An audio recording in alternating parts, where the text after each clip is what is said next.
Bonsoir à tous, voici les principales informations de ce mercredi 17 février 2021. La Cour d'Alger a décidé ce mercredi de reporter sine die le procès de 15 personnes dont l'ex-PDG du groupe pétrolier Sonatrach, Mohamed Meziane, et 4 sociétés étrangères accusées de corruption. Le procès a été reporté à la prochaine session criminelle en raison de l'absence de 5 inculpés, parmi lesquels 3 sociétés étrangères dont les représentants n'ont pas pu faire le déplacement à cause de la pandémie de la Covid-19.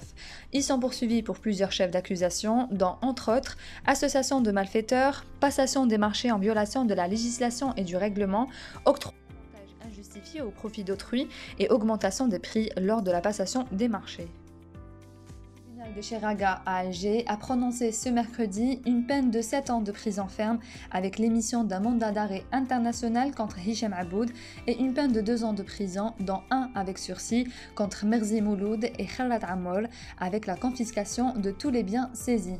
Le tribunal n'a pas retenu la charge d'atteinte à l'unité nationale contre Merzi Mouloud et Khalat Amol. Les 3 prévenus étaient accusés par un fils du général-major à la retraite Khalid Nazar d'avoir divulgué des informations confidentielles sur sa famille. Ils étaient également poursuivis pour atteinte à l'unité nationale et participation à une entreprise de démoralisation de l'armée. Les gardes-côtes de Annaba ont réussi aujourd'hui à déjouer une tentative d'émigration clandestine de 14 halagas originaires de plusieurs wilayas du pays.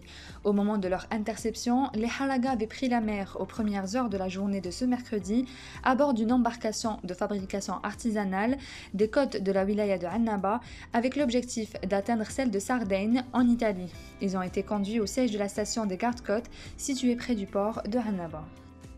Le médiateur de la République, Karim Younes, a reconnu la légitimité du mécontentement d'une partie non négligeable des Algériens qui, selon lui, proviendrait essentiellement des difficultés qu'elle rencontre dans la satisfaction de ses droits civiques.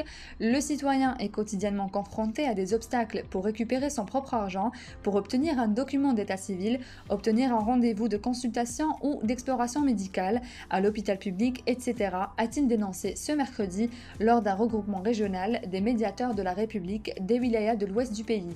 Autre tard que l'institution de la médiation de la République a vérifié sur le terrain la bureaucratie qui, selon son premier responsable, a gangréné l'administration algérienne et qui, selon lui, est à l'origine de l'agressivité qui caractérise le comportement des citoyens et la source principale de la corruption qui est devenue un véritable fléau social. Match CRB Mamelodi Sundowns, comptant pour la deuxième journée de la phase de poule de la Ligue des champions d'Afrique de football, est maintenu pour le mardi 23 février au stade du 5 juillet, a annoncé le club pensionnaire de la Ligue 1 ce mercredi. Ceci au moment où la Fédération égyptienne de football a annoncé sa décision de ne pas pouvoir organiser sur son sol le match entre le Wydad Casablanca et Kaizer Chiefs d'Afrique du Sud, justifiant ce refus par l'incomptabilité de la nouvelle date et les conditions entourant cette rencontre avec les engagements actuels. Selon nos informations, une réunion serait en ce moment même en cours entre les services du ministère de la Santé et toutes les parties concernées.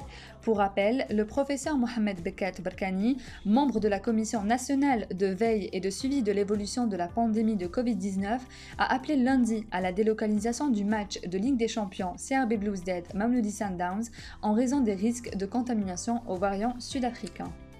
C'est la fin de ce journal, merci de l'avoir suivi. L'information continue sur notre site www.lesoirdalgerie.com.